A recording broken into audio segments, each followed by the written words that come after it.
I I agree. I think it's more about the platform, the load, so to speak, that's going to go in the facilities that we're building. That's why, Right. though.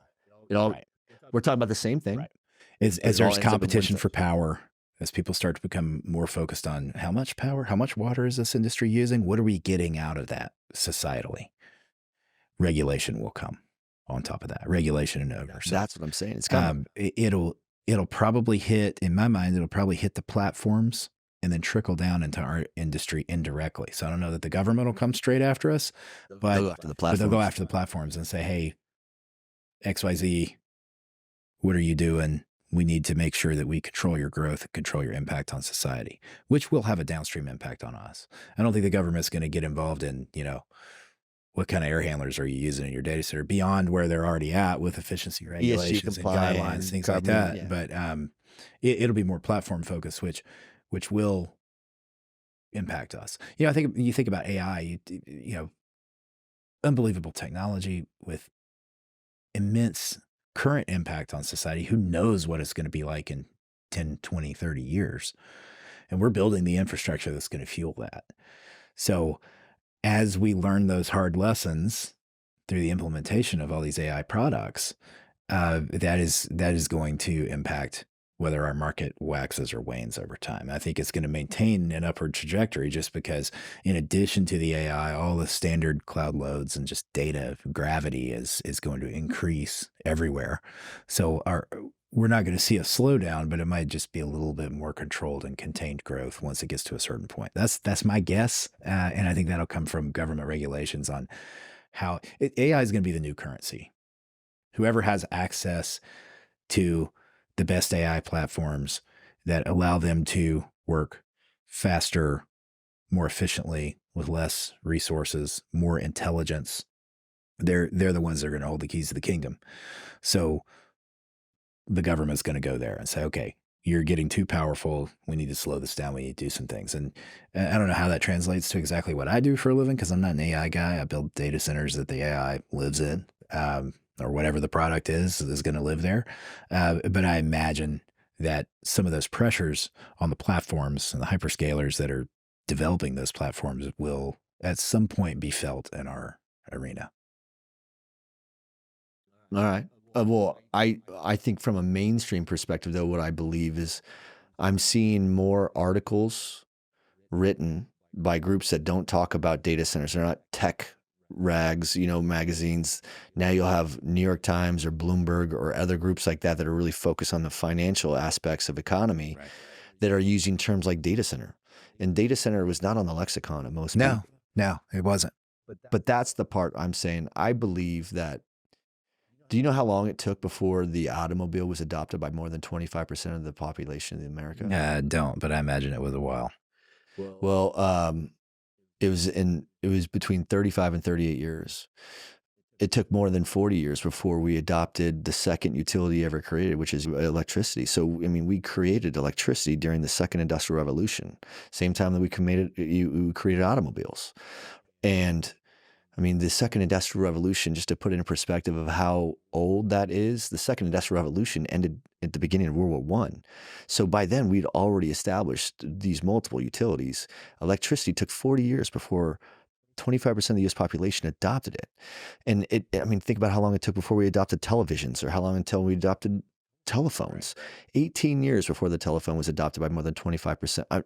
You know what? I take that back. I think it was significantly longer than that. And I'll get that number on lockdown. But the reality is it takes time. Can you imagine not having those utilities? The telephone is a utility. Your utilities are plumbing, electricity, connectivity, and gas. And if you add all four of those utilities together, what do you get? You get a data center. And that's the fifth utility. Right, absolutely. It's the fifth utility. You get a data center. And that's why it will one day become where the floodgates will open and everyone will realize that what they're studying today, it'll be you with your kid going to college, me with two in college. Like, I'm telling them to go to school. And instead of looking at getting a degree in anything, Whatever that is, there's 9 different job domains within the data center industry that represent 265 different jobs. You could go to college and study anything, HR, marketing, finance, sales, it doesn't matter. You don't have to build. You don't have to be an engineer. There's a million jobs that exist. There are 300,000 jobs that exist right now. And we have 50% of our labor force getting ready to retire in the next 5 years Right. because they've been in this industry for more than 20. And when the gold rush starts tapering off, maybe, or when the economy stabilizes, or when there's a de-escalation with other nations like China, or wars that end in Ukraine and Israel, like when those things settle down, those people will go retire, and that'll take half of our workforce away. Right. So we're going to be creating new jobs. I think the AI platforms that we build for are going to be the ones that also provide us the answers and the solutions to figure out how to navigate ourselves out of it. I hope so. I was asking Peter Gross when he was on here, and he was talking about all the different generations of AI data centers. I'm like, how come the AI data centers aren't smart enough to tell us how to build better data centers yet? Can they? There are companies that are working on that. They need AI to tell us.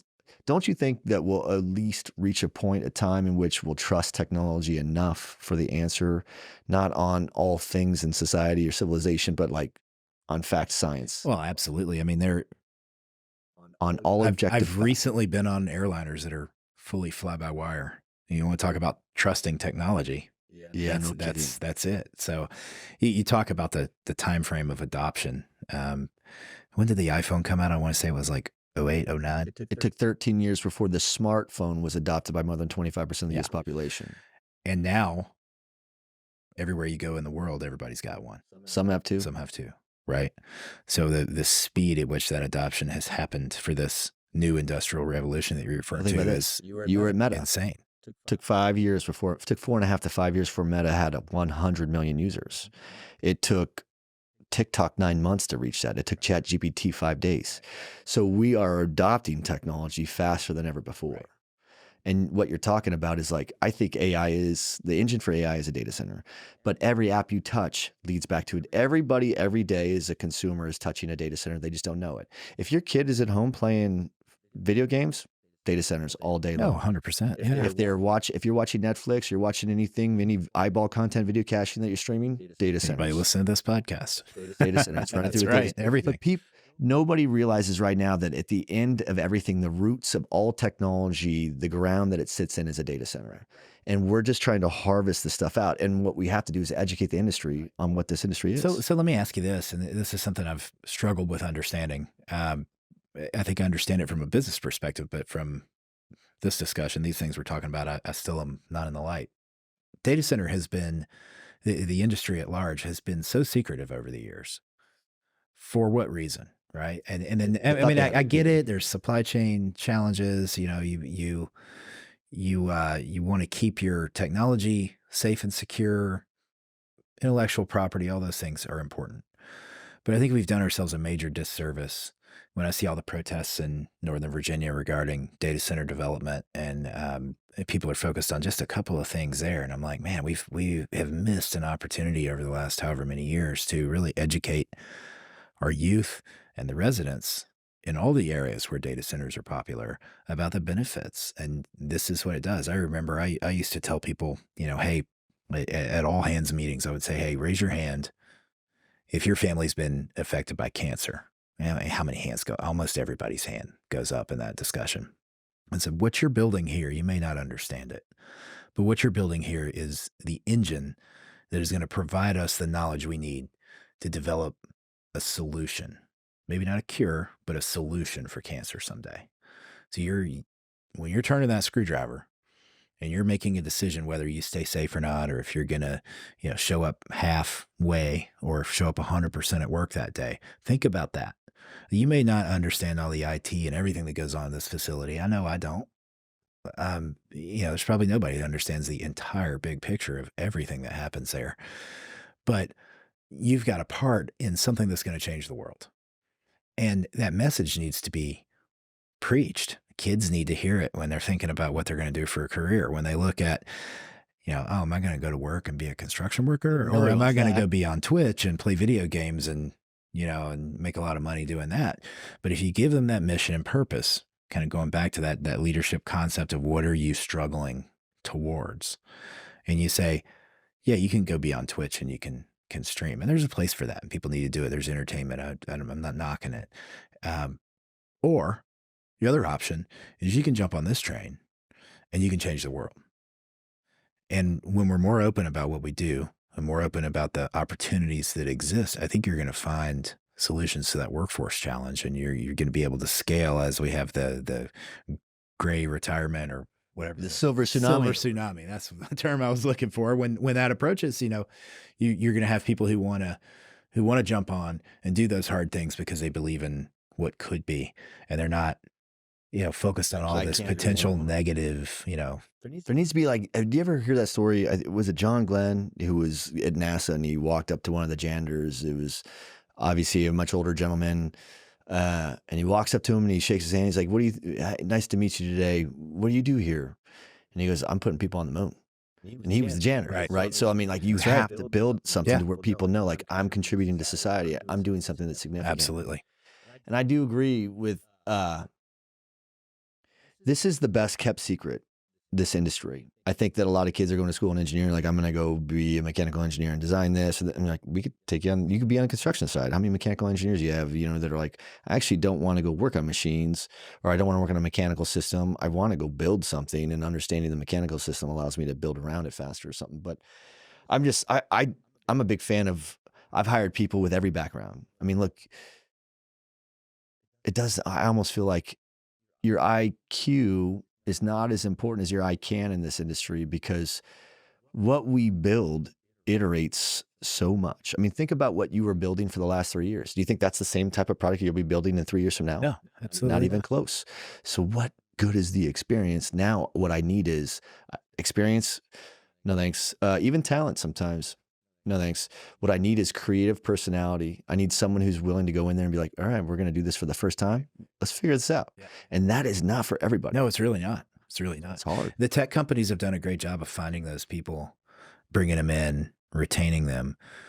But on the flip side of that, they've not done a great job of kind of selling that vision to the world. They talk about creativity, they talk about all these things, but you can get your phone out and you can bring up any app and you can see it there. But why are we not talking about what's happening behind the scenes, right? That fuels that, because that It's our own doing. it is our own. It's not just the leaders of this industry. It's us too. I mean, extreme ownership is, we all have accountability. Absolutely. If not us, then who? You and I both have passion for this industry. We love this industry. Most of my best friends are in this industry, so like, I want to see this industry do well, and I'm sitting around like, we're having an amazing time. I love what I do. And I love building these things. I love the people I get to build them with. I mean, and we're having fun, but there's a lot of people that don't know about it. So I'm like, you know what it is? It's because we haven't taught our own industry how to talk about this. Every podcast I ask people, like, watch this. Adam, what do you tell people you do for a living? I'll tell them I build the internet. All right. So listen, one of the most common answers, but it's not as prevalent as you think of, but like, a lot of people don't know how to break it down simple like that, because that's all it has to be. I build the internet. And then people could double tap or scratch the paint on that and be like, okay, so listen, what does that mean? You're like, look, I build this cathedral that serves for the sky for this thing. And like, what app do you use? Yeah. So you wouldn't be able to use this if you didn't have that, right? And you could help, but it takes this huge omnipresence, and we all think differently. Like, as leaders, we lead the way we like to be led. Doesn't mean it's always the best way to lead for others, but the way that we listen to is based on the only way that we have been conditioned to those things. And there's no one silver bullet narrative for this. So we need multiple people sharing what they do until enough people get it, right? Like we all start from somewhere. That every industry starts from somewhere, and we're at a point where we're at our 25-year tipping point. And we're getting ready to start the data center gold rush of 2024, right? I'm definitely seeing change, positive change in my mind, in how people are talking about our industry and being more open. There's a lot more investment from professionals like us in going to high schools and going to colleges. And you see programs like at Nova Community College up in Northern Virginia, where they have data center technician specific programs now. Yeah. They go in the high schools and they say, hey, this is another pathway. It's kind of like a trade. But when you hear trade, that's not what you think of. So let me explain this to you. And they're getting a lot of attention. A lot of people coming through those programs with ready-made jobs right when they step out, and they don't have to move. They're right there in Northern Virginia. And that's going to increase in popularity in other locations. There are industry organizations that are really doubling down on educating people through, it's unfortunate that certain areas and certain groups are not fans of what we do. You can't win them all. And there's a conversation that needs to be had there. And it kind of harkens back to your comments regarding we don't know how to talk about hard things without, pulling the knives out and getting in a fight, right? Like, Mhm. um, we need to get better at that. I'm seeing positive steps in the right direction. People are starting to understand more about what we do. And I think if we can really break the lid off that, open it up, and get it out there in front of people more, then we're going to see a solution to our workforce challenge. Yeah, because we're only growing right now organically through our own collective networks. Like, oh, my dad's in the industry, or my uncle is, or I had, but that's not like we have to figure out how to get it onto the mainstream. I don't think the media knows how to put their mind around this, and I think it's because they're also looking for a silver bullet. And really, what they need is they just need to have conversations regarding what a data center is, and more of those will take place, and Right. you'll have a greater exchange, and then Exactly. people will end up getting it, and then you'll have a tipping point. At some point, everyone will be like, ah. Yeah, I want to be a part of that. And once you show the numbers and you show what the returns are as an investor, you show what the opportunities are I think I mean, what you were talking about with what those guys are doing at Stack and stuff over in Virginia with creating the learning curriculum, that has to happen, but there needs to be a greater omnipresence in front of microphones or Right. conferences where people are educating. I'm living proof, by the way, of how this works. I It certainly wasn't public when I first stepped into a data center. Nobody knew what it was. You could drive by all day long in Swanee, Georgia, and just see a construction project and not think of it. Um, but as soon as I was able to step through those doors and see it, we talked about what it did to my mindset. And okay, this is where I want to be. This is the future. I can see the vision of where this is going to head someday, and I want to be on this ride.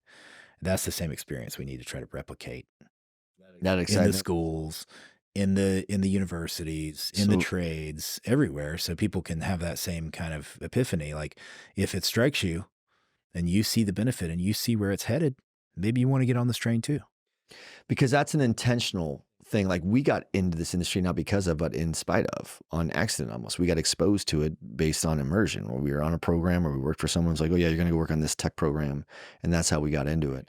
But now there is a big need to define it and talk about what the opportunities are but I think it needs to be talked about up the stack, I call it, which is us as parents are having conversations with our kids. And, I was born and raised in a time where, hey, go to high school and get good grades. So you go to good college, you get a good college, you get a good job. Good job means good money. Good money means happiness. So I was trying to do all those things. And then finally I realized none of that shit is true. Right. And honestly, I found if I go and find something I enjoy to do that makes me happy, my output, my productivity is higher, and I'm going to have a better likelihood of success. And to do that, a lot of us are here on plan B. Like, you're not here. This was not your plan A, being in data centers, but it later became your plan A. But plan A was something else. Plan A could be for a kid right now. It could be go to college. Plan B typically for a kid is to go into the trades. Plan B for a kid is to go into the military. That could be plan C, right? But traditionally, kids are graduating. They're going to go to college. They're going to go into the trades or become a craftsman of some kind, or they're going to go into the military. And what I'm saying is, I'm not trivializing higher education because I'm a huge fan of learning shit. But I also believe that there are certain people that don't need to go to college. They either need to go to the trades and use their hands to learn, or they got to go in the military and again, use their hands to learn and learn a lot of leadership fundamentals that transcend well into the civilian community. But I think that we need to start making data centers plan A and putting it on the top of people's forefront. And the only people that have the capacity and the ability to do that are us, Exactly. the parents of those kids I got everybody I know that has kids my age are sitting here going, how do I get my kids in this industry? Because they know how good this industry is. And which route do I send them? Through college, through the trades, or through the military? Is there another route maybe I'm not even thinking of? There's not a lot of opportunities without some sort of fundamental background, right? So, but like, we could get those people here and they can make a very fine living. And I'm not saying don't go to college, but you could go to college on the side when you're doing it. Or I worked for companies that paid for my college, but I was able to learn. Like, you got to get that passion in here, because maybe sometimes kids should just come and work here. And then they'll realize what they want to go to college for. Hey, you know what? I'm going to go be this specific type of architect, or this specific type of engineer, or this specific type of Yeah. whatever. And then they know exactly what they're doing. But we have to change the model a little bit. But the only people that can do it are us. When I say us, I mean this industry. And this industry, it's not intuitive. It's not as though everyone wakes up and we're all singing from the same sheet of Right. music. We all Right. understand. I can't even get 50 people to answer in the same ballpark what they do for a living that work in this industry, and they're sophisticated, right? I mean, you arrived at what the simplest, probably the most accurate answer is that you could explain to people that would at least get them to be like, I'm listening. What's that? Right. Because you want them to not, like when you're on a stage and you're talking, right? Like, you know that you're not going to educate anybody. You can maybe inspire them, but the inspirational hope is that they go and find, like when I have people come and speak at DCAC, they're like, "What do you want me to talk about?" I'm like, "I want you to talk to them about what matters most to you." And I want it to radiate with so much passion that when they get done, the only thing that they say to themselves is, "Holy shit, I need to go learn more about that." I'm not expecting them to give these people a PhD or Right. write a dissertation Right. on a subject matter. Yeah, no, Inspire them to go learn more about it. 100%. And Tell them where to go get it. you're speaking to me right there because I love leadership. I could be making widgets in a widget factory. I could be building data centers. I could be doing anything. What I've come to find over the years is exactly what you said. I like to build people. I like to give them opportunities. I like to build teams, and I like to turn them loose and see what they can do, and be the resource and the facilitator for moving the big rocks out of their way so they can go do great things. That's what I'm passionate about. When you're trying to get these people to come into this industry because there's a need and because we all want this industry to grow and to succeed, I'll go back to something you said earlier. You got to put your own mask on first. You got to take care of your own stuff. You Yeah. have to be the kind of leader that somebody wants to come follow. And if you can't lead yourself, you can't lead anybody else. 100%. So the educational component is one thing, but the other component is how do we, as leaders, take care of ourselves, lead ourselves, grow ourselves, and be inspiring for others. And there are a myriad of ways to do that, but we've touched on some of them: the reading, the constant, Share. you know, I don't want to scratch this is your personal mentorship. IP, but it's like, share with any of us if you want to. I mean, I'm feeding books to people all the time. I'm asking people for the same. I probably went to you a few times. I'm like, what are you into? What are you reading? I'm always trying to figure out what to get into next, right? But like, what are some of the things that you're doing? I mean, like, I saw that picture of the new cold plunge you have. How's that working I out? love it. I love it. Absolutely love I it. hate that. Out of all the things you can do, that's the thing I hate the most. Yeah, me too. But that's the reason I love it, because I have this decision point every morning, and I'm like, okay, I look at the thing, and I'm like, man, I really don't want, especially when it's wintertime and it's in my garage, which isn't heated. I'm like, it's like extra bad, right? And I tell myself, just do it, man. This is, if you get nothing else done today, you've done one hard thing. And I'm a big believer in finding hard things and doing them. Because if you win the day at that moment, you get up early in the morning, you go down there and you stare at it. And if you got to stare at it for 10 minutes to talk yourself into it and you do it, that's still a win, even if it was hard. But finding those hard things and doing it, it could be the Chad. What is that, by the way? So this is a Go Ruck and CrossFit combo workout. It's a hero workout for a guy named Chad Wilkinson who took his own life after serving in the Middle East. It's 1,000 weighted box steps in a row, which is very simple, but 1,000 anything's never some of the simple. simplest things are some of the hardest things. Right. But finding challenges like that just to test your body, test your mind, test your willpower, doing those hard things. It doesn't have to be work related, but I win every day because I can have the worst day in the world, terrible day at work, other things happening in my life that are sideways. But if I do one hard thing, I consider that day a win because I've made forward progress in one way or another. And I think that that formula is different for everybody. What it is for you is different than what it is for me. But I would just challenge people to, if you want to lead yourself, make tough decisions. Pick something that's either related to what you're doing at work or home or personally that's difficult, that takes some thought, something you don't want to do, but you know you need to do it anyway, and go do that thing. And that there are a million different things it could be. I would never prescribe that for anybody. I'm a big fan of the cold plunges. I'm a big fan of early morning workouts. Those things are challenging and they help drive me and energize me and help me win the day every day. I would just encourage you to find what that is for you and dedicate yourself to it. I want to go back to reiterate your own message. I think the thing that you said that was probably the most profound that I hope people really take away is comfort. Comfort is the most addictive thing on earth, right? The weakest of people are those that tend to be the most addicted to comfort, right? And we could look at people, and we know that the mind, Like I can't tell what your mind is, but your body tends to be a pretty good representation of your mind, right? I can tell how much you care about yourself by the way I look at you, right? If you care about yourself and you love yourself, then you're going to take care of yourself. And as a leader, like you're a friend of the cold plunges and those early morning workouts, but what you have to continue to expand upon with your own words, and I've heard you talk like this before, is your day doesn't start in the morning when you wake up for that early morning workout and you jump in the cold plunge. Your day starts the night before, because before you can get up and work out, you have to make sure you put in a night's rest. And did you go get jammed up and trashed? Did you go party a little bit too much with the boys? It's going to happen, right? So did you overdrink? Are you going to get enough rest? Did you hydrate enough? Are you going to wake up hungover and lay out a trail of beer farts for the first 4 months? I've done it, right? So, but do you understand like that your day really starts the night before.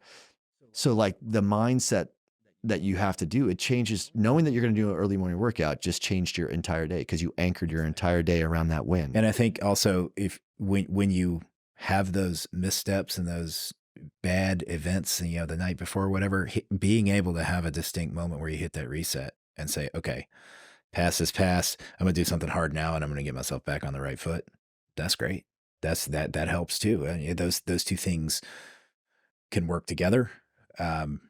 But it can also be a break point where you can say, all right, I'm back on the path. I need to be here. I need to do this hard thing so that I can set my day up for a big win. So I don't remember who introduced us, and I don't remember exactly when, but I do remember the first conversation.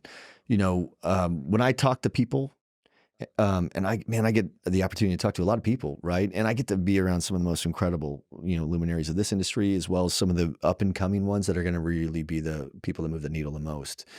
And I get to watch them emerge too, right? I get to sit front row. And when you're around a lot of really smart people, I mean, you get to absorb a lot of really good ideas. And you could also be around a lot of people and you could be completely depleted. There's times where I'm around people, like I've done podcasts where I've left in the fetal position and just, you know what I'm saying? Yeah. Oh yeah. But there are some people you talk to and their energy is infectious, right? And like, I think the first time I engaged with you, it was your passion for leadership, I think is what I was like, even if I never do work with this man, and I haven't, I'd still want to be friends with them because I like where your mind's at. I like how you push yourself to no longer be comfortable. And you seem to have something that's uncommon, and that is the desire to go make yourself a better person every day. Oh yeah. Absolutely. Not everybody has that.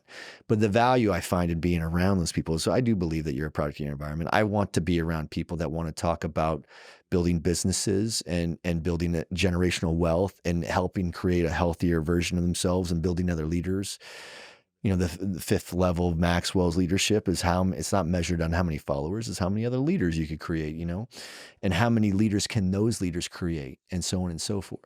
So I think that was the commonality in which we both shared passion for this industry and passion for self-help and self-growth for the purpose of becoming better leaders. I'm passionate about your mission to support veterans too. I come from a military family. I never served, but my dad was a veteran that benefited from somebody else's passion to not only help a human being who was in a pinch after his father passed away, but also somebody who was focused on, okay, you need the next mission after you get out of the Navy, and especially with this great loss in your life. You need another purpose. You know, the purpose. My father-in-law retired from the Army.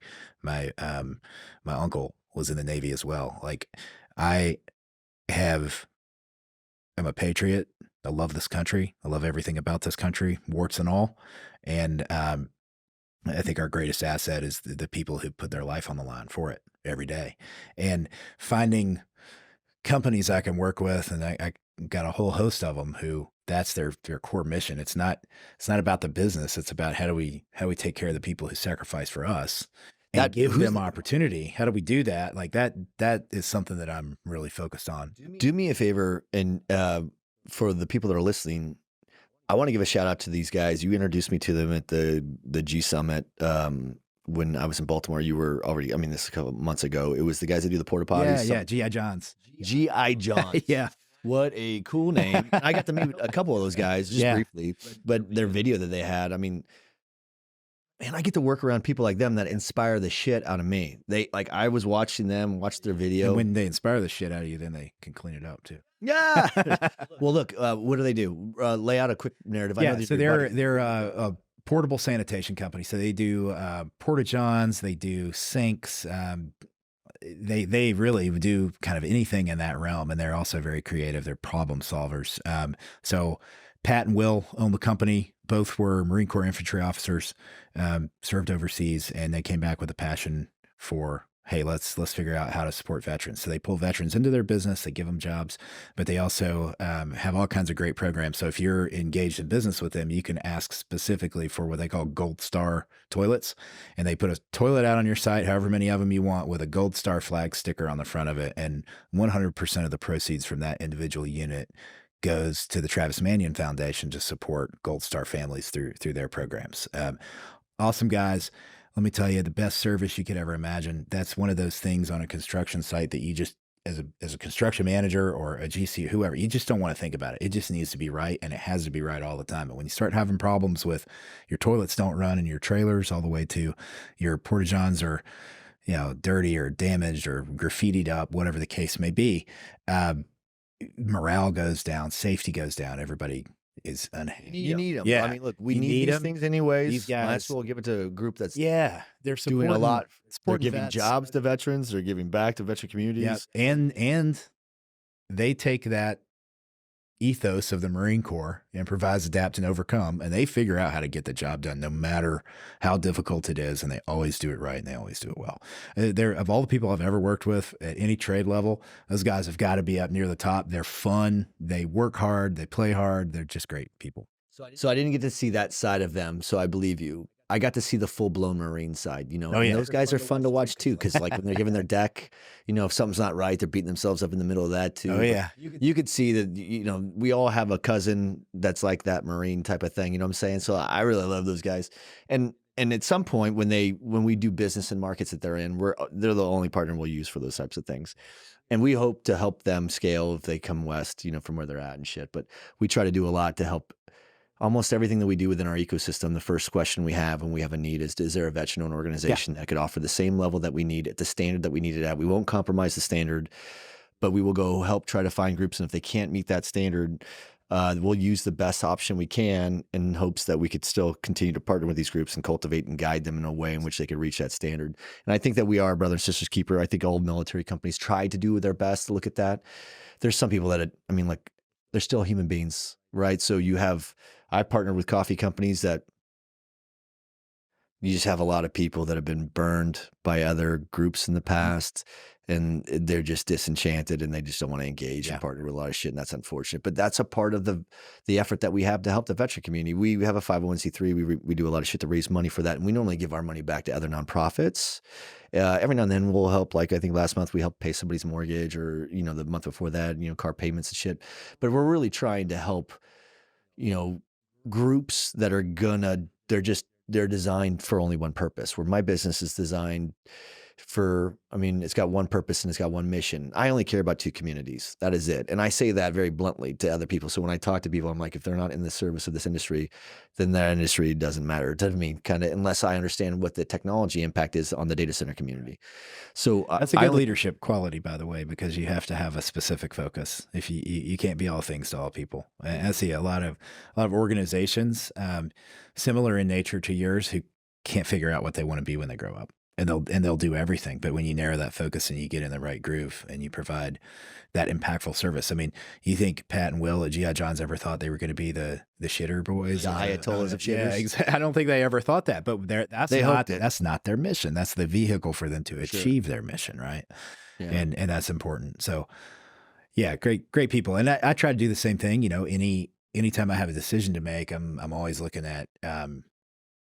In my world, it's kind of harder to find top tier organizations that are, small disabled veteran owned businesses, et cetera. I am. But any way I can work those organizations into the stack, I'm going to encourage that. And you got to meet the standard. Yes. I'm the same boat as you, but I don't give out, we don't do charity. Yeah, no, there's a they got to meet the standard. You have to meet the standard. And if there's anybody who understands that, it's going to be a veteran, right?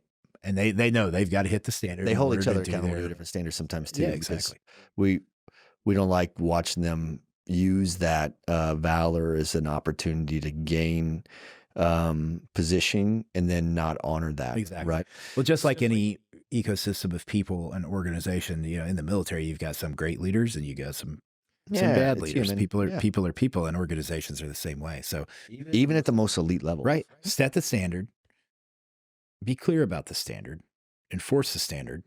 You know, it's to cop a phrase from my Echelon Front boys. It's not what you preach; it's what you tolerate. Yeah, yeah. So you got to set that standard. You have to achieve that standard.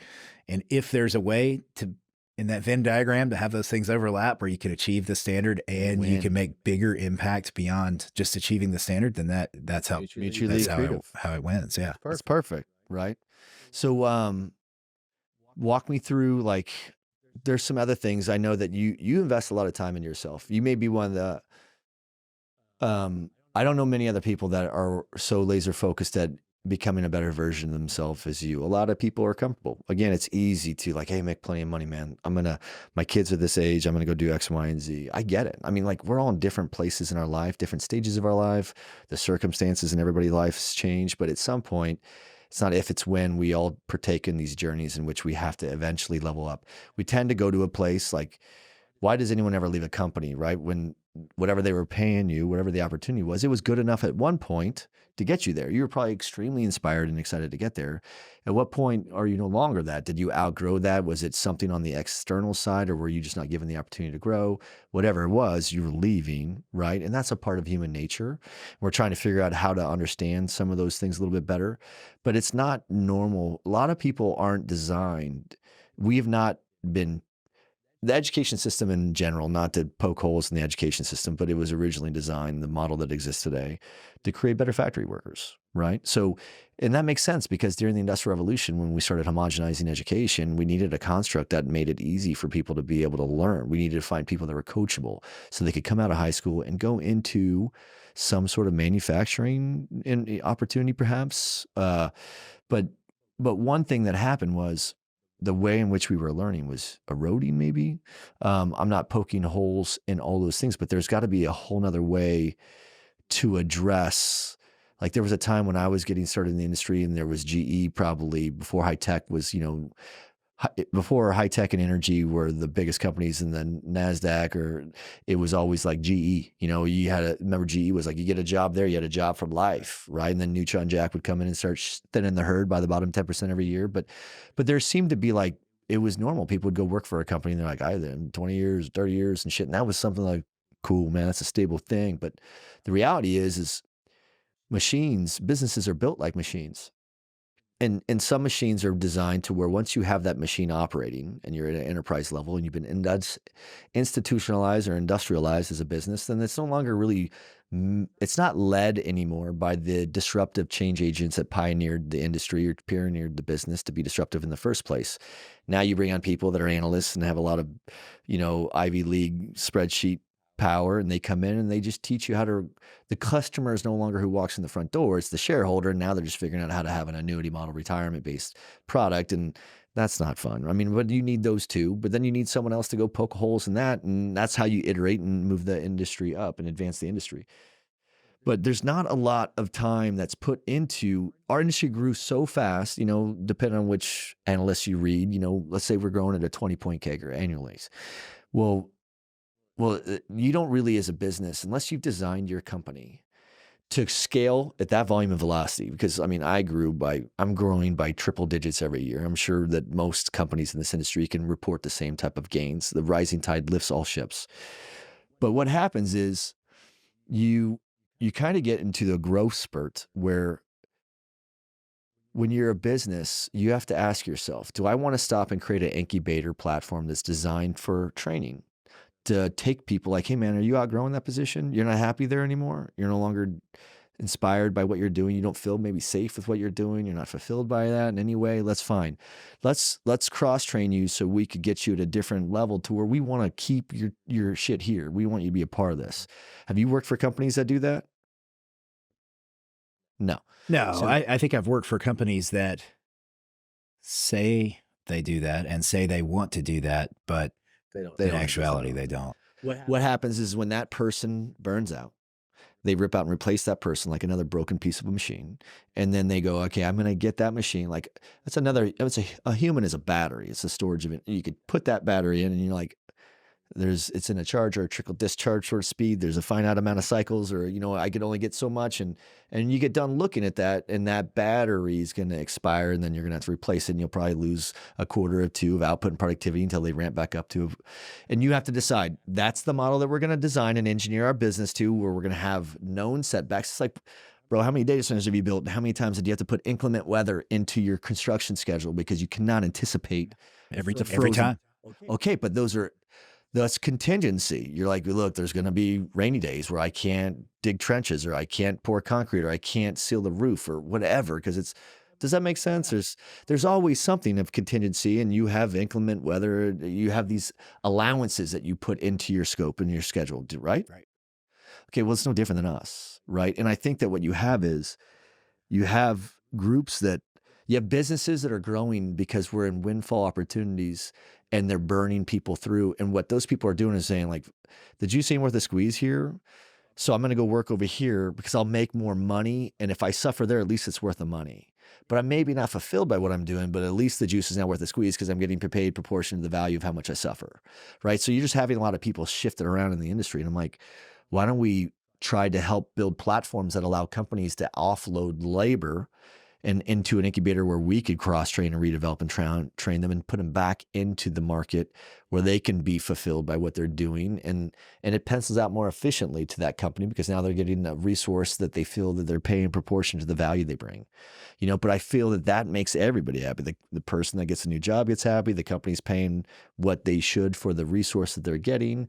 And then someone else is probably benefiting by creating that incubator that allows them to grow and scale. I'm trying to create that because I'm like, we've aggregated, consolidated the technology industry enough to where we have so much streamlined pressure on labor that we don't have a standardized solution for labor. And it's a very specialized labor component than what we build towards. Do you agree? I do. I think it kind of comes back down to mission and vision. Okay. If you have an organization that's just running people through that meat grinder Yeah. constantly, Which exists. their vision is elsewhere.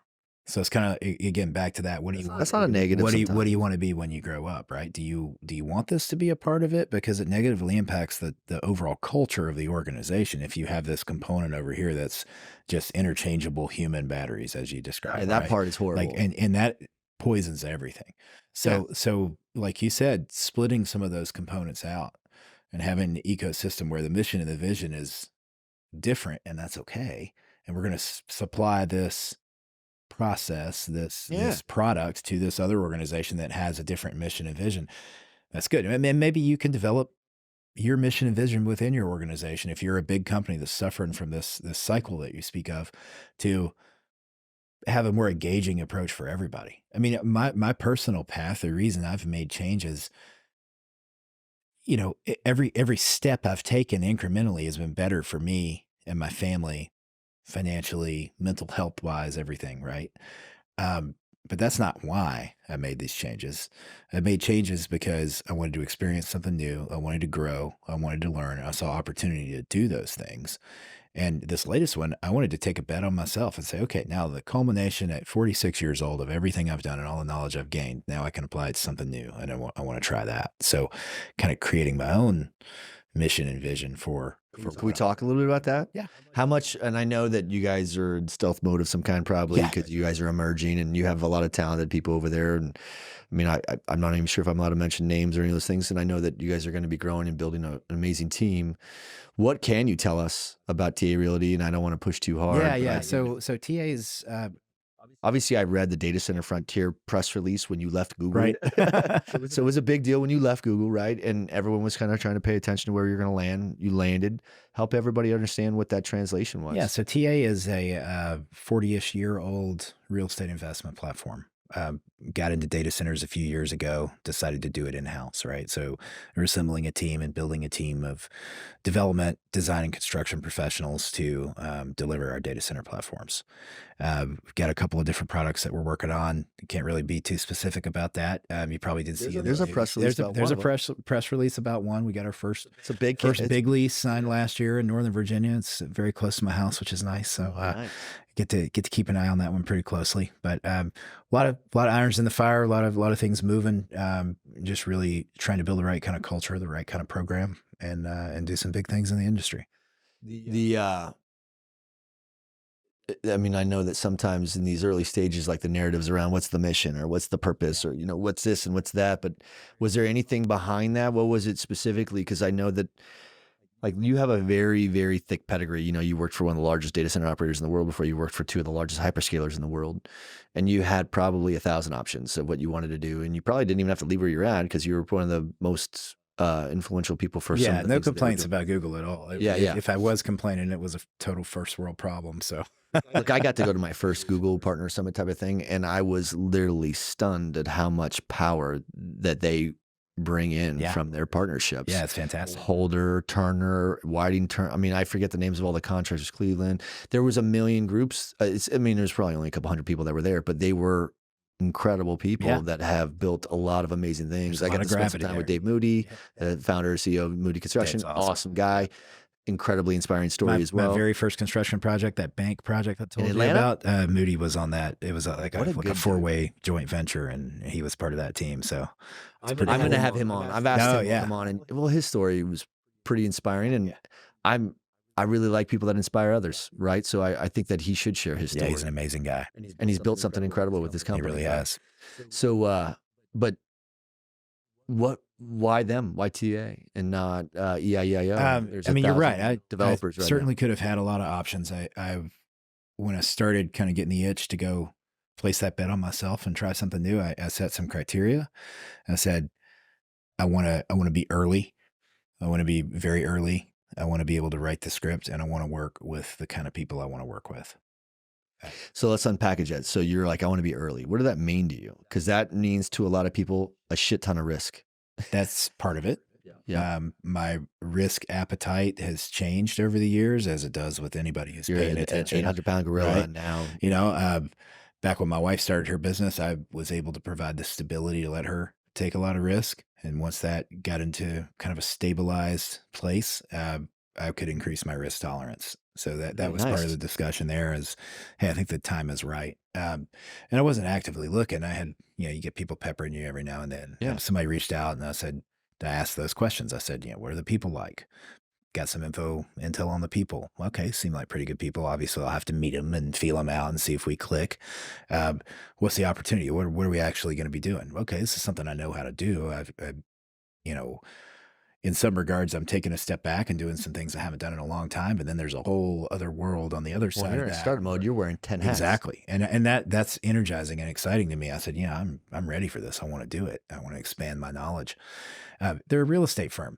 Some of the wealthiest people I've ever met in my life have been involved in real estate and know a lot about real estate. I'm like, hey, cool. Like I'd like to learn about that. If that's a pathway for success, then something I can add to my arsenal, right? So that was part of the decision. And then the just the early component meant that I get to write the script.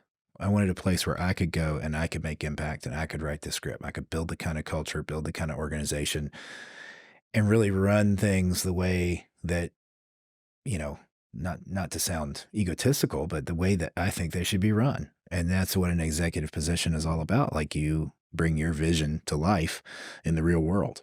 And that's what I wanted.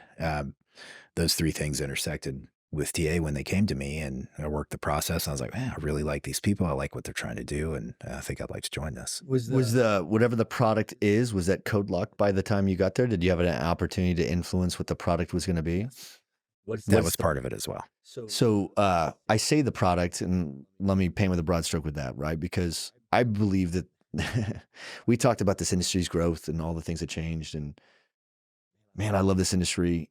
I remember when the product was the industry itself. And what I mean by that was, remember when people were competing over like how many nines they had in their designs, or they had an N+1 with this that's distributed to and block run this. And like by the time you're done, it didn't matter because everything was on a 2 and SLA, right? So you're like, you're all signing the same things, which 100% uptime. So regardless of your engineer, and then the product really became volume and velocity. It just became schedule, right? And people, that's when margins of costs. I mean, there was this big deep dive. Remember, everyone was trying to race to the bottom, get the lowest price per megawatt, and then like, we just need more of it, so pay the premium to get it as fast as you can, right? Would you agree with that? Absolutely.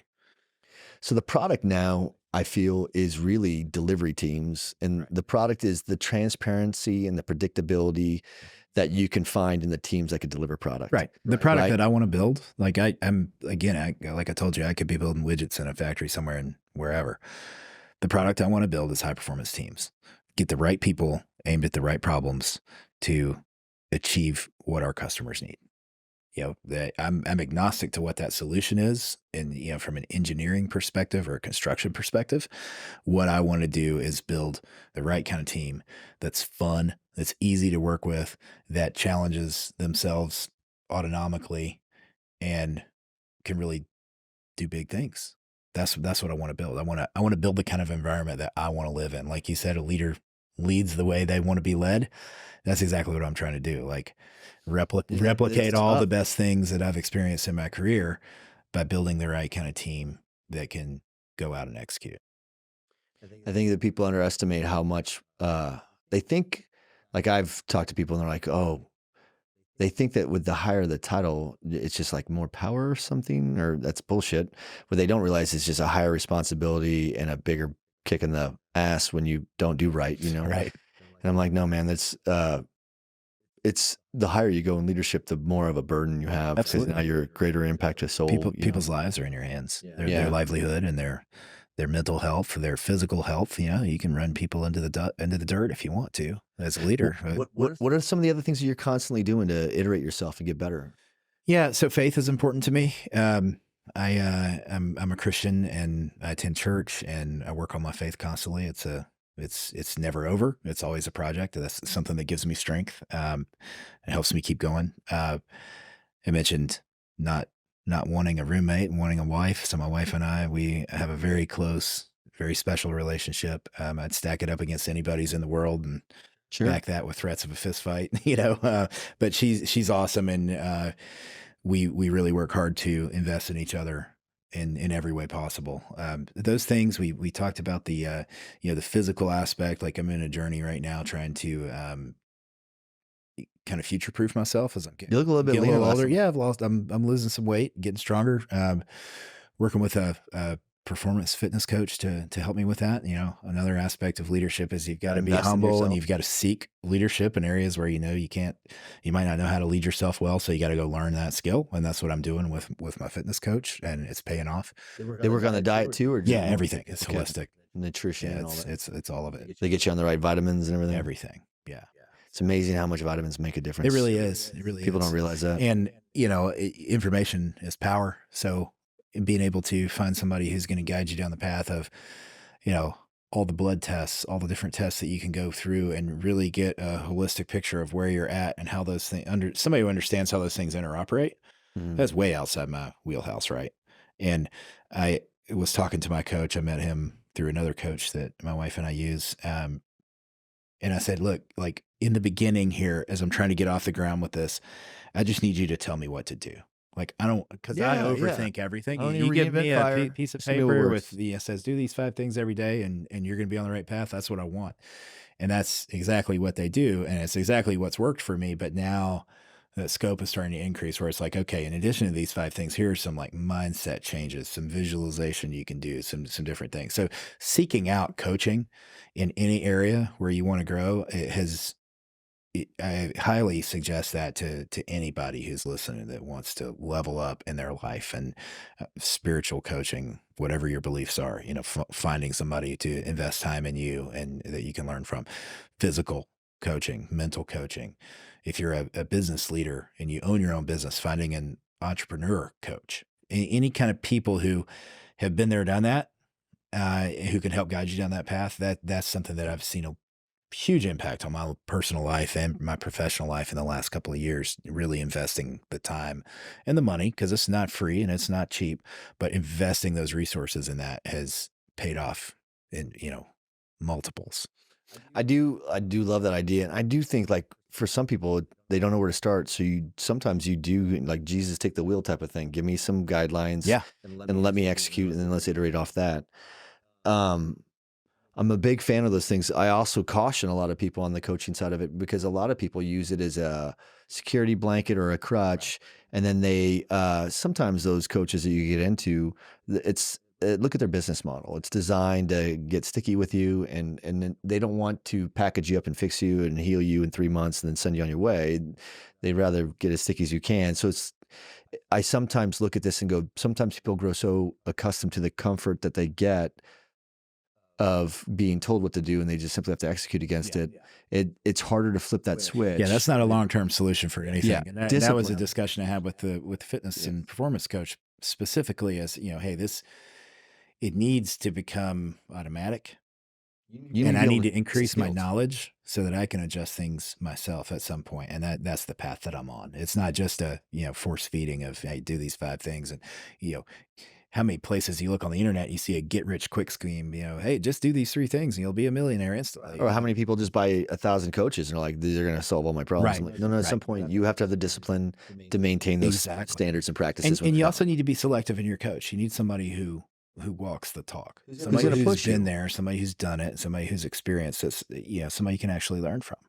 Because if you find a coach and the only business they've ever been in is coaching, and there are plenty of them out there that are like that, how are you going to learn about being a better leader in the data center industry from somebody who hasn't had an entrepreneurial experience outside of just being a coach, right? There's a couple coaching groups that are pretty strong, and I went to one that they do a lot of military guys as well. And I end up not using them. I'll tell you why. And they're huge. Everyone's like, dude, we use them too. And I almost felt like, it's not like sometimes you go get a massage, and it's not really a massage. These people are just putting lotion on you sometimes and kind of making you feel relaxed. I go and see the people that do deep tissue cupping that is like 1 degree away from Rolfing, and like my toes are going to twitch. I'm going to probably wince in my face. Yeah. Does that make sense? Yeah, like I want to get into the pain. And these coaches that I was talking to at the time, they were all high performing, low drag, tip of the spear type of people, test pilots in the military that flew every platform. But a lot of the coaches sometimes, I felt like they just thought that their job was to give me affirmation, Yeah. And I'm like, look, there's a need for those things sometimes, but that's not what I need at this level, right? Like I always describe the 3 different levels of influence that people have in your life, right? You have guides. We've all been guides. Like, hey, go 3 blocks down the left on the second light, make a left, or this is the 3rd house on the right. That's a guide. They've done it. They could tell you exactly how to get there. Do they inspire you? No. But they could tell you how to do it without getting lost, right? But they're not standing there helping inspire you. Now, the leaders that inspire you tend to sometimes evolve first towards the mentor side. Hey, Adam, remember where you came from. Remember how hard you worked. You can do this. Remember who you are. They've never done it, but they know you can do it. Right. And they believe in you because you've sacrificed and you've committed and you paid your dues and whatever. And those mentors are good at, they're not going to ever speak for you. They're there for you. You get it? And they're going to help make you feel good and believe in yourself. We need those people in our lives, and we need to be that person for other people, right? We need to be guiding people. We need to be mentoring people. But there's sponsors, right? And sponsors are different. And I have a few of those. And the conversations you have with a mentor, like, you okay? Look, man, I know it's tough. You got this. But don't forget, you've come this far, and those conversations are great. That's the affirmation side sometimes, and we all need that. The sponsors are the ones like, hey, Adam, pull your head from your ass. Don't ever do that again. Why do you say that? Don't say that anymore. Right. Completely different tone. Yeah, absolutely. Now that person, though, is sitting in a room, and you're not there. But they're in rooms that you're not, and they're speaking for your behalf. And they're like, listen, you've never met anybody as hard as Adam. Adam can get it done. When you need it done, give him the ball. Let him have the ball in the last shot. You get what I'm saying? Like, they're still going to be your advocate. They're out there fighting and defending you, but they're just not doing that to you. Because at that point, now you've reached a different level, right? And it's strength through attrition. How many people join the military every year? How many of them are going to go into the special warfare community? And there's lots of other things outside SEALs. How many of those become this? How many of those guys from SEALs make it to SEAL Team 6? You get what I'm saying? Like, there's strength through attrition as far as you go. And the higher you go tends to be the more proficient. Do you agree? Yeah, absolutely. So like, I was looking for a coach who I didn't need the mentor side of that, and I didn't need the guide side anymore because I've done the routes. I needed to figure out what I was missing. Like I didn't need people to tell me what I was doing right. I was looking now for only the things that I could fix, right? Like I was addicted to figuring out, well, in an unhealthy way, right? I've learned a lot in leadership. Let me give you a couple of examples of what not to do based on the mistakes that cost me millions of dollars since I started my business. I didn't play the long game enough on people. My biggest advice for you is I was hiring what I needed now, but I was growing and rolling so hard and so fast that people, they were falling out of the back end of my Peloton. You get what I'm saying? And it's like, I wasn't playing the long game.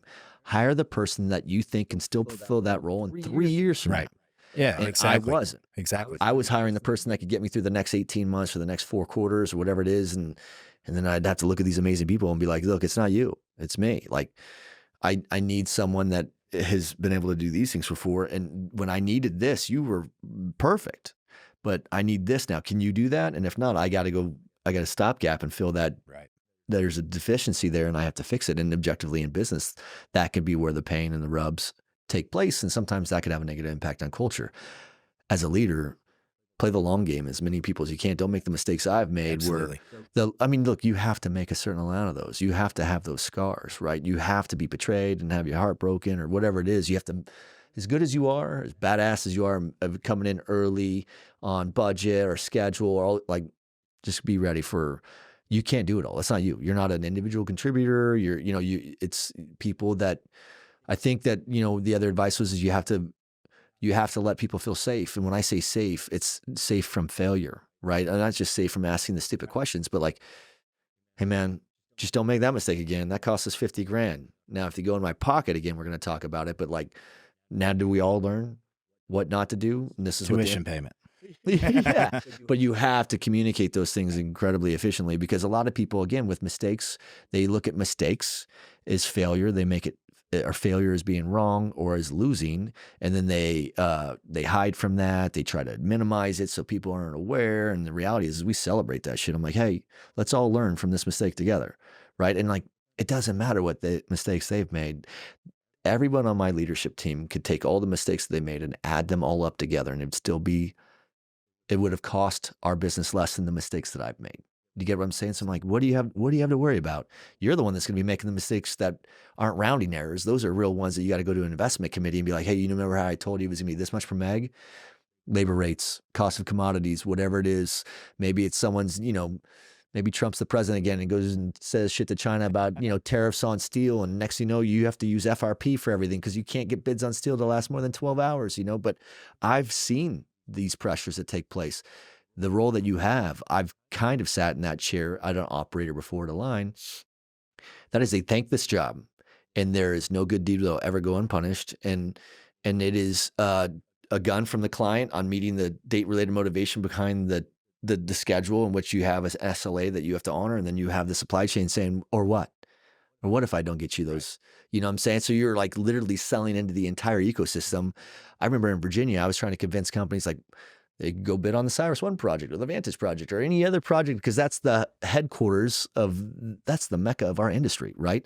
So I can go and talk to anybody there. And sometimes I had to convince them. I'm sure you learned that as a leader to get teams stacked up. You had to, it's a true partnership in the model of Virginia. Absolutely. Because the trades could easily say, no, thanks. And then you have no one to build your problem. Build your project, right? It's an arms race. It really is. It's a total arms race. So you can go anywhere you want. So again, developing the right kind of culture and the right kind of approach. And you want to be the leader that somebody wants to be led by. So, and that holds true to the entire ecosystem of contractors, the team that you build there. It's not just your team that works for you. It's the whole project, everybody that's working together. You have to cast that vision. You have to say, hey, we're in this together. I've got your back. You got my back. All right, good. High five. Let's go. It's so important. And like you said, play in the long game, back to the coaching discussion. You're right. There's a season and there's a time for certain relationships and certain, whether it be a coach or a business relationship, it's like whatever. Inoculation. We all need like it. sometimes you need one thing and then sometimes you need something else. And you've got to be free enough in your own mind to make those shifts when the time is right and understand when that time is right. And a good coach will tell you, maybe I'm not right for you anymore. Like you've outgrown this. That's the kind of humble characteristic when you're looking for a coach or a sponsor, as you mentioned it, like that that needs to be something you hear from them. At what point does this not work anymore? Help me understand that. I would use that as an interview question when you talk to a coach. Like, here's where I'm at. Here's where I want to go. At what point on this spectrum are you unable to support any longer? And if they don't have an answer for you, or if they say, no, I can take you all the way there, that would be suspicious of that, right? Yeah, there's no silver bullets. What else? I mean, I know I'm asking a lot of questions, and I didn't ask you enough about playing bass or any of those things. But like, what else do you want us to know? Like, I know that you're doing a lot for yourself, and I admire and respect that. And I know that you're trying to do a lot for yourself so that you could have a greater impact on society and humanity. I know that your faith is huge, and I know that you genuinely like to help people. What can I be doing to help you in this journey? Because we're in this together. Like, there's days in which you'd be surprised how inspired I am by the people that I get to surround myself with, because it's infectious and addictive to hang out with other people that are in the process or a journey of trying to make themselves better. Not everybody is about that. Look, I think just getting the message out there, talking about it in a platform like this, talking about it with all your other contacts, people. I'm a relationship focused person. I think everything we do in this industry and in life in general all goes back to good, strong relationships. I love nothing more than connecting people.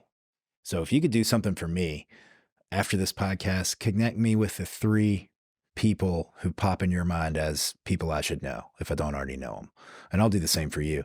And I love that. I get a lot of traffic on LinkedIn, people reaching out for advice, suggestions, different things all the time. And I love it. I respond to every message. I was like, you do have a lot of good I posts. respond to every message. If somebody's got questions, how do I break into this industry? I love nothing more than saying, hey, here's 3 or 4 things you can do. I'm not going to overwhelm you. Do these things. Think about it this way. Maybe reach out to this person and make a personal connection there.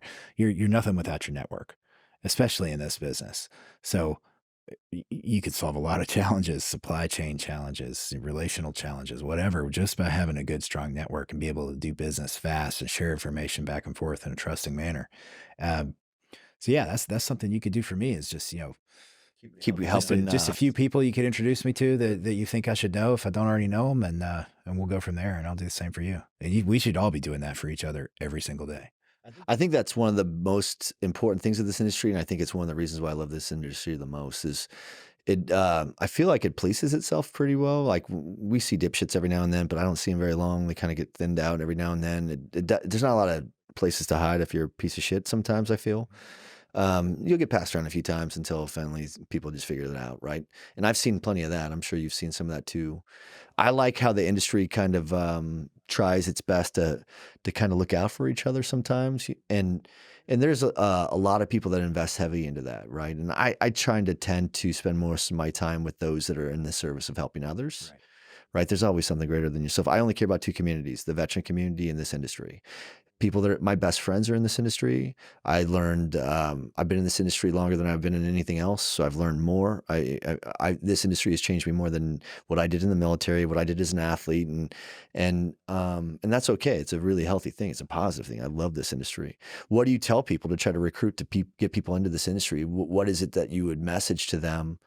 And then, how do you convince people that this is where they want to spend their time? Well, I've used that line 100 times about, hey, raise your hand if your family has suffered the impacts of cancer, and then we can talk about that. I think tying the things that matter to us on a day-to-day basis to the work is really important in making those connections as, hey, this is something that I can make a living here as well, and I can do something impactful. The right kind of people that you want to find to come into any organization are the ones that are looking for more than just a paycheck.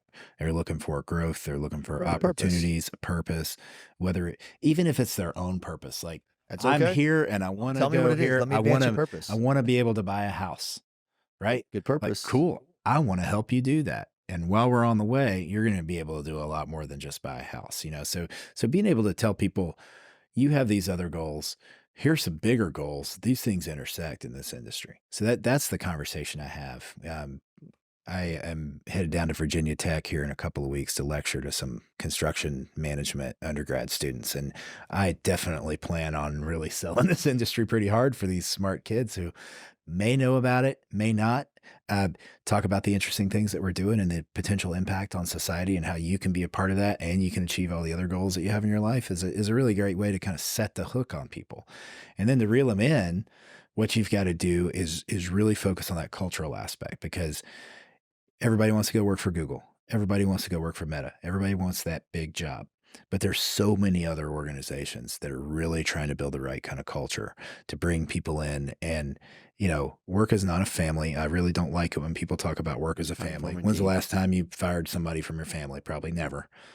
Maybe with some exceptions for some folks out there, but it's not a family. It's a purpose and mission driven organization. You've got to clearly state that. Building the right kind of environment where you can talk about that purpose and that mission openly and bring people in and say, you've got your goals over here and these things that drive you, but this is what drives this organization. And if you're down with that, then we're going to help you with the things that you want to do for yourself. Those are the conversations that I have. And I don't Like, really, what do you tell them about the future of this industry? Like, it's hard enough to explain the industry when you tell them, hey, Virginia Tech kids, park your talents here. Like, what are you telling them about the next? What do you think? Let me share with that. You sit at the headquarters of the largest market for data centers on earth. Mhm. So you get to probably see a lot more from that inside Right. looking out versus all of us on the outside looking into that market. And what happens in that market is what sets the tone for what we do first in the United States from a data center, standardization of but it also transcends over the pond, right? I mean, what these other countries are doing tend to follow what we're doing here, and it lags. But they kind of look to see what happens here, and what happens here, we kind of all look to see what happens in Virginia sometimes first. What do you see this industry doing? And then, like, what do you see in the next 3 to 5 years in this industry? I mean, you went to go work for an operator, so obviously you feel like it's pretty optimistic on some things. It's not just going to be Virginia, and that's not going to take long. I mean, you're already starting to see the data gravity in markets like Atlanta, Which is Phoenix, crazy. just explosive. And even with the tax law changes in Atlanta, in Georgia, where you're potentially looking at a moratorium on data center sales tax exemptions, is it going to slow down? I don't know. People need it. If power's there and if land is there, then people are probably going to go there. So while Northern Virginia has kind of held that title for some period of time, and it probably never will go away. It'll be hard to kind of They'll wipe still the develop shine gigs off there. of that. Yeah. There are other markets where it's going to grow so much more rapidly and it's going to catch up. So I think over time in the next few years, you're going to have a lot more visibility into it. It's not going to be one campus from somebody out in the middle of nowhere and everybody wonders, hey, what's that factory over there? When I was in North Carolina, all the locals thought that it was a factory and they would call it the factory. Oh, I just drove by the Facebook factory today. And I love yeah, that. Like a data yeah, factory. that's kind of what it is to some degree. Maybe we need to change our lexicon to make it easier for the rest of the population. That to could be adopt. part of it. Absolutely. But I think people who are interested in this industry are going to start to see more data gravity in different locations, and they're going to see more of these builds. They're gonna Like see second tier and more third tier markets. second, third tier, even markets that I think are on the cusp of being tier one that will be tier one here before long. They're going to start to see more going on. They're going to see more job ads. They're going to see more job fairs, more workforce development efforts from hyperscalers and other developers. It's going to come into the conversation more frequently, and we've got to capitalize on that fact and say, hey, let me tell you a little more about this. Let me share with you what happened in Virginia, what happened in some of these other big markets. It's coming here, and you can be part of it, or you can go do something else. It's your choice. But let me sell you on the benefits of being in this business. The speed at which technology changes. We're seeing the AI revolution now. Who knows what's next when it comes to density and all the different systems that are going to have to support the next gen stuff. It's all on the way. And one of the beauties of the construction industry in general is you don't do the same thing twice. You finish a building, you move on to another building. It's like a living creature that's completely different. Every data center is like that. Every data center evolution of technology is like that. No matter how hard they put a fixed form factor around that, there's nuances. There's nuances to every site, and then you have the generational changes in technology that go along with that. So it's just this progression of harder and harder work to do. Back to the challenge component, you got to figure it out every time, right?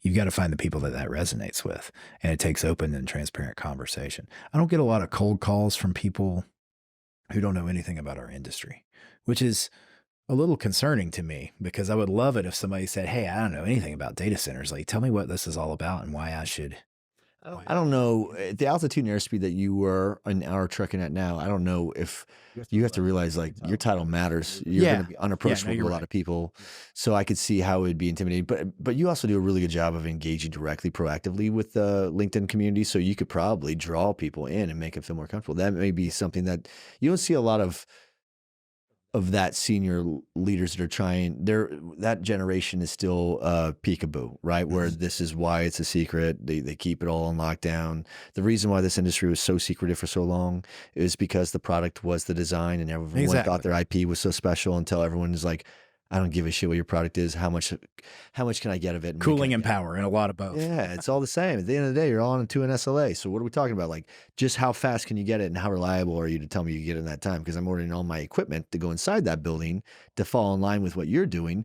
Because people don't realize, like, when people make a purchasing decision for a data center capacity, that's one of 5 decisions they have to make, including all the IT components, are the migration, integration of that, and all the other things. That's just the wholesale side. Then they have to hold their fit out of all their IT inside of it. That's another decision. So it's just one piece of it, right? So, um, so do you see more quantum loophole type of things, like where you're gonna have people master planning these big developments for groups like you to come in, or the hyperscalers to come in, or I don't know. I mean, everybody is excited about quantum loophole. of course, And then Maryland kind of jerked the rug Shit out on from under them.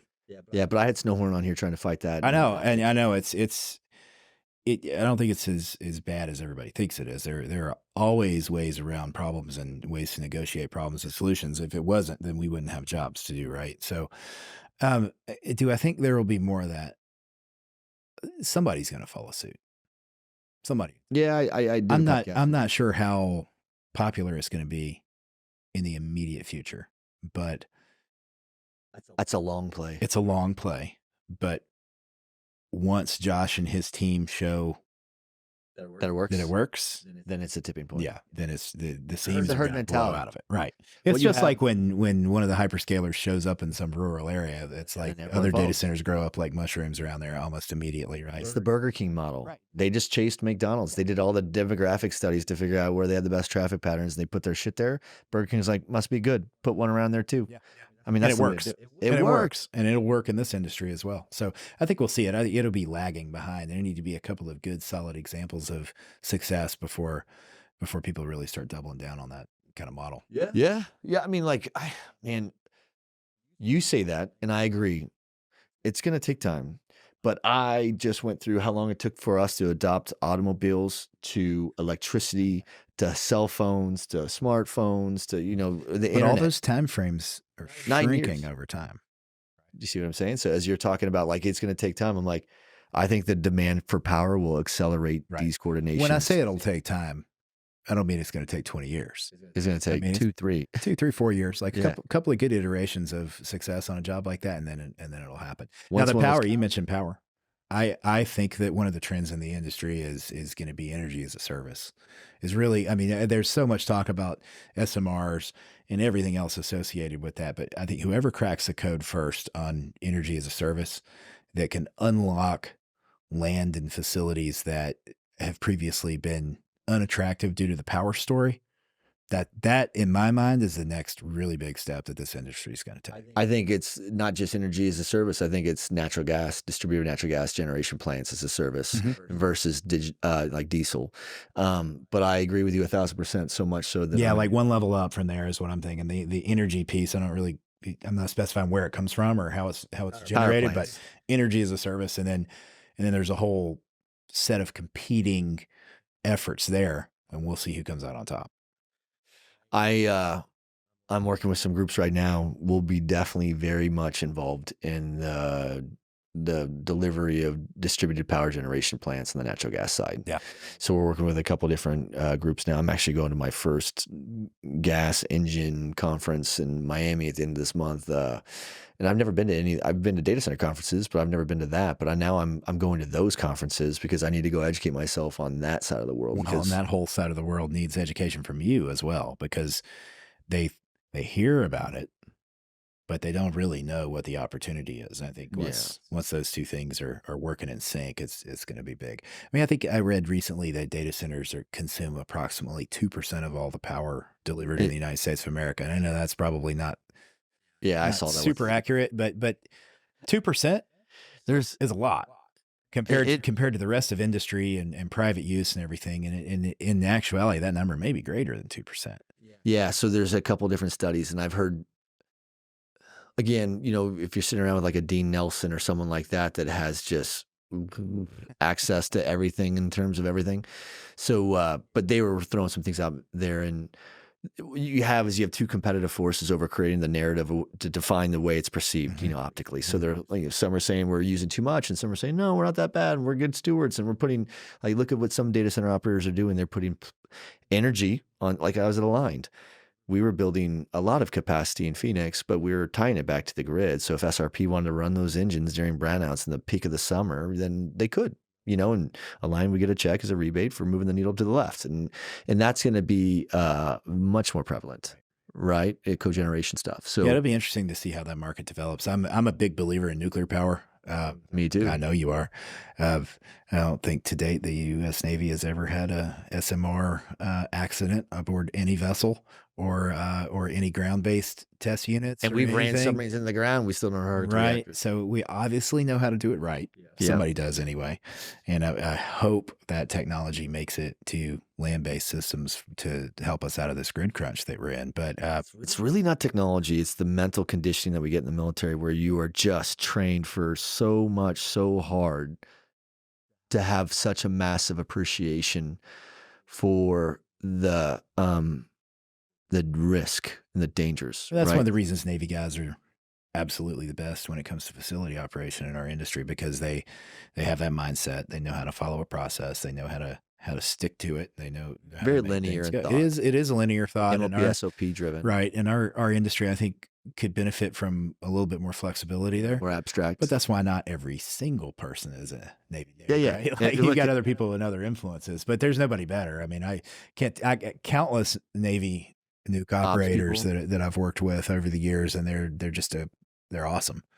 I think that they gravitate more to operations, because anything that requires a checklist, they tend to get more efficient with, because that's how we run submarines, right? That's why you don't see them sitting on the bottom of the ocean, because we sank them, right? Like, there's nothing more dangerous than putting a 20 to 30 megawatt reactor inside of a tube like a Coke bottle and then sinking it, while you have some of the most crazy weapons on that ship, as well as 110, 120 souls at any time, Right. plus a mission, which is putting it out there in the water in the first place, right? So there is so much danger that comes from that. Like I always Yeah. say, you don't have to be a submariner. You don't have to be, it doesn't matter what you did in the military. If you were in the military, you're in the mission critical industry. When you fill out your resume and say how much mission critical experience you have, please include your entire military career, because in the military, it is mission critical. It's just measured in mortality instead of downtime. Right. But we are taking oaths to protect and defend things up to the cost that includes our lives. So that does mean that we've been in mission critical. And it's a mindset is what it is. And that's why I'm like, the technology for nuclear isn't lacking. It's the mindset for it. And it's on two sides of the coin.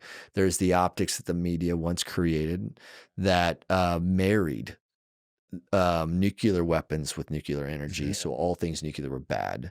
And now we're trying to bifurcate those two things. And really, I agree, nuclear weapons are bad. Let's put those over there and let's not test them anymore, right? All right. Let's just take the nuclear energy element, and let's figure out how to apply that to a way that could have the greatest impact on humanity, which is by having probably the greatest impact on climate, right? So it doesn't matter where you stand on climate change or, what's happening, but we can all agree that the science would be, if we reduced carbon emissions, then we would have a healthier, Yeah. I think that's undeniable. and I don't think anyone would challenge that. It's not a political thing. It's a scientific thing, right? So like, I do believe that it's untenable, and our rate of growth in this industry is unscalable without an alternative means of energy. And that means of energy that we have evolved towards really is, it means a shift in economy. We're in a digital economy already. The most valuable commodity in the world is data. And it's only going to be a matter of time until we shift. You just have a lot of resistance from institutions that make a lot of money on fossil fuels. Why would they change, right? But at some point, we're going to realize, do we want the technology? Because we're not going to be able to have AI, and we're not going to be able to have AR and VR and autonomous driving vehicles or drone technology to the level that we expect it to grow to, or in addition to the Internet of Things and this thing called the cloud that still exists. We're not going to have that and AI unless we figure out a better solution for energy. And you're only going to put on so much natural gas. Yeah, we're only going to be able to do so much. Natural gas is a Band-Aid for the next 5 to 10 years, in my opinion. But if you use it in the next 5 to 10 years, it's like it's going to blow up as like fracking blew up. I mean, it's that natural gas side is the next side to really just take off until we get the fission and fusion, right? There's a lot of other things that are applications that'll be used, like energy boxes or things like that. But those fuel cells, those really amazing applications that maybe adopt more solar or wind, because storage is such a problem with power. Those applications don't scale because we don't know. Yeah, we could put shit tons of power back on the grid on a windy or sunny day using those applications, but we don't get to store it for the days that don't matter. Exactly. So we have to find, there's so much technology that'll emerge. And again, I'm like, let's continue to race to build this AI platform, and let's let the AI platform tell us what the route is. Help us figure it out, right? I feel like we're going to have to need on it. But let me shift gears real quick because I do want to bring this podcast home. How's Austin been? Austin's just tremendous. I can't believe this is your first time. Yeah, I can't either. Especially after spending some time on South Congress. I was like, you going to come to DCAC this year? Or are you going to blow me off? No, I'm coming. You big time now? All right. So listen. 100%. You're going to have to come back and spend some more time. It sounds like your daughter she liked it out here too. She liked UT. We'll see. We'll see. Well, there's so many cool places around here you have to take them. You guys are staying a block or two off downtown anyway, aren't you? Yeah. Even my son was like, Dad, maybe I should come to Texas and go to school. And I'm like, well, maybe we should just move here. Then you can get that in-state tuition. But I don't know. There you go. We'll see. Come on, man. What's it like? Have you had a problem driving the Hummer? No. Because it's not quite the same as like you can't back that bitch up like you can. No. But it's a fun ride. I love vehicles. I can drive anything. I've had fun with it. You have to just have fun with that one. Sometimes we just take all the doors off. So John Hayden of Cyrus One built that. Oh, yeah? Yeah, he's the COO of Cyrus One, and he built that a long time ago. And he had it on his ranch, wasn't using it. He was selling all of his guns and stuff. And I was like, hey, can I keep that one in the family, so to speak? And he let us take it off his hands. And we won't sell it. It's a great marketing thing for us. We drive it to data center conferences. I think that where the guys are building like we have t-shirt cannons that we can put in the turrets because I have all the turrets for all the it's a fun thing. So like when people come into town, like if you need a car, you could always just drive that. Sometimes I drive that around town too. Yeah, good times. I'll take the doors off and put some kegs in I'll go pick up kegs of beer with it where I'm just like buckling kegs of beer into the seats and then driving that down the road. People are like, where are you going? I'm like, don't worry about it. The rapture's coming. That's fantastic. Well, look, I'm hoping that you're enjoying your time here. Yeah, we're having a blast. And I'm hoping that I know that you're already out here, so but I'm hoping that this was worth the time. Oh, yeah. And package your story because always good. You worked for a couple of shops that they're not really big on letting their people talk because there's such a huge cloud war, and you work for the large cloud providers. They have you guys on lockdown for obvious reasons. But now that, all these, I always looked at the cloud companies like I looked at the military. Sometimes it's a great place to be from, sometimes a hard place to be, and I have a lot of friends that work for those places, and they struggle with some of the limitations they have because they work for those companies represent like 80% of the capital deployed in this industry right now. So they are very critical on how they introduced their teams to the rest of the ecosystem because totally understandable. Big organizations like that, you drive the stock market with discussions. And 100%. Anything can, any change in the winds can have huge impact. So I totally understand. But it's good to be able to talk and good to be able we need your voice to hang out and hopefully share the message of what our industry is all about in a broader fashion. I'm very passionate about that. I want to see us collectively do a better job at that and get more people in the door. I hope that this is just the beginning and, like we get to do this again and we come back in a few months from now and we could talk.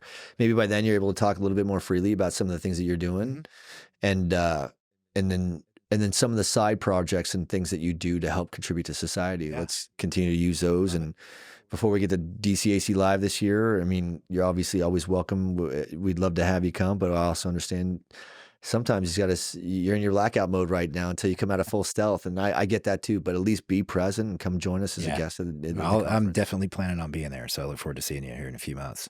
Oh man, I appreciate it. Well, look, I appreciate you coming to Austin. Thank you for making the time to join the revolution, and thanks, man. I appreciate it. Thanks, Kurt. Appreciate it.